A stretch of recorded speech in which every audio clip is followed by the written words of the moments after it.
After 9 years and 82 of these, I'm tired of asking these questions. And I'm tired of answering them. Nobody ever has any fun up here. You're right. You are right. Let's get the hell out of here. Let's do it. Let's do it. Come on. High five.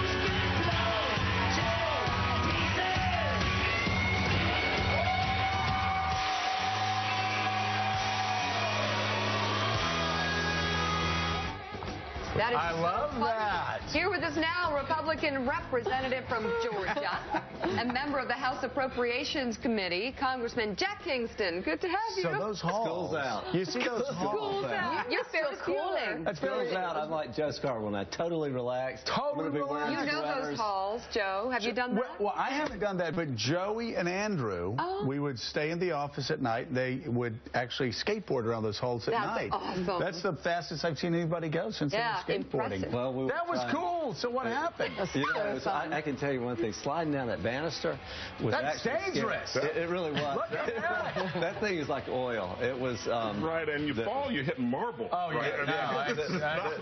There's no if you lean back, you tumble over. You die, actually, is what happens. You die. But all for a good cause. Now, that is iconic right there. That's an iconic image. Fantastic. You know, we put his bust on one of these enclaves, and it looked really good. It was made out of rubber or something, but it looked like it was marble, and we put on the bottom of it, to whoever steals this, please give a donation to the Wounded Warrior Fund, or something that Stephen has as his cause. Nice. Gave him a telephone number. Please call me and confirm you've done it. Well, the bus lasted about an hour. We never heard from him. Never heard back. I don't know where it went, but you know. He's a fun guy, and I think that Joe, you know, you've been there. You want to get out. Yeah, you want to run those halls with your hair on fire. You do. You do want to get out. You've never done that. What did your colleagues think of it? They liked it a lot because I think they wanted to be it too. I think it gave, particularly last week, some humor when some humor was desperately needed, and so people were laughing about it. And what happened when there was a scene where we were on a tandem bicycle, and we were, you know, I don't know if you've ever driven one. They're very difficult, very awkward.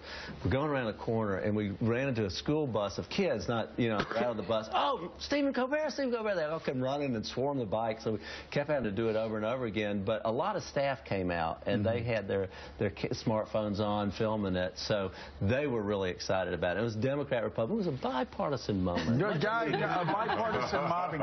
We had a bipartisan bill actually passed. Doesn't happen usually, but we had Democrats and Republicans get this spending bill through, but obviously causing some deep concern among conservatives with what John Boehner, the leadership, did. What's going on inside? What was going on behind closed doors? I think that there are a lot of people who felt that somehow we would be in a better position to negotiate on the president's executive order about immigration now rather than in February. And what the bill does is it short funds the Department of Homeland Security to February, and then you've got all these 9 new Republican senators. You'll have the highest majority in the House for Republicans since, I think, 1929. Yeah. So, I mean, why not wait till the cavalry arrives, which is what Boehner's point was. But, you know, a lot of people, well, they want it now. You got to prove, hey, didn't you? Don't you hate those guys that always set their hair on fire? I tell you. Kind of like I did for... Jack had to put... I said that tongue-in-cheek because Jack had to put up with me screaming and yelling and setting my hair on fire. He's calmed down, right? No. No, he hasn't. But no, I can say this. Mickey, I can say I remember when he got out in conference. He says, you know, I just think we all need to play as a team. And I know it's funny coming from me, but that's what I think we need to do. And Joe, you really did, you know, many times, you know, bring people back together. And you're going to ruin his reputation. Well, I probably am putting it at risk, but we would go into the HC5, and you know where the room is, and it seems like every week the ceiling was crashing in. And a new fight. America's on the brink of disaster, and we'd always have these prayer sessions down there. But I remember one that you were very pivotal, getting everybody back together. It hit me after a while, Jack, and I know you've seen this many more times. There would be sort of like the end of the world. Yeah. This one one bill is going to end the world and rip up the and after about a year or two, you're like, wait a second. This has happened before. Come on, let's figure out a way forward. And we got some things done eventually. I just want to ask, Congressman, I know it's the other house, but what is the view of Ted Cruz? Because one point of view, criticism from Lindsey Graham, from Bob Corker, from others, is that he gave the Democrats 3 more days to get, 20 or so confirmations done by keeping them in all weekend. And the other view is this is exactly what he wants to do to raise his own profile. I think there's a mixed bag on that. I think there is a school of thought that says, well, this is, he's running for president and he's trying to drive this message that we've got to bring this up. I do think that the argument of, well, the president got through all of his nominees because of that action. However, what I do think it does is sets a high bar for the coming year. In the coming year, we really will have to perform. Everybody who ran for Congress or Senate made the promise, no amnesty, repeal Obamacare, cut spending. And I can say this, that there will be absolutely no excuses in January for the Republican Party. So what are you doing in January? Congratulations on escaping Alcatraz. What are you going to do now? I'm job hunting, and I brought my resume. I should put it online. It's interesting going down to the wire.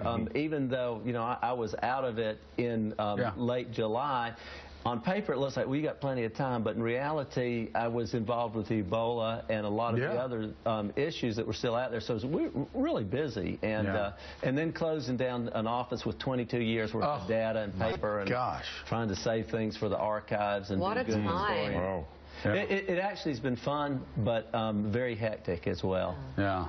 Congressman Jack Kingston, good luck to you. Thank you very much.